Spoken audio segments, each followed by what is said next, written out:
আসসালামু আলাইকুম বন্ধুরা, আশা করি তোমরা সবাই ভালো আছো। আমিও ভালো আছি। আজকে সারাদিন বৃষ্টি হইতেছে। সকালে অফিসে যাইনি, বাজার করতে পারিনি। আজকে দুপুরে খাওয়া দাওয়া করবো পোমা মাছ আর পাতলা ডাল দিয়ে। দেখতে থাকো।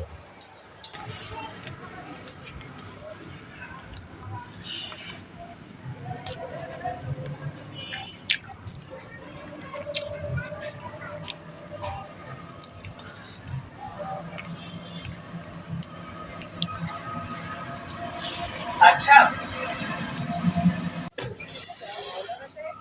পোমা মাছের পেড়া বন্ধুরা,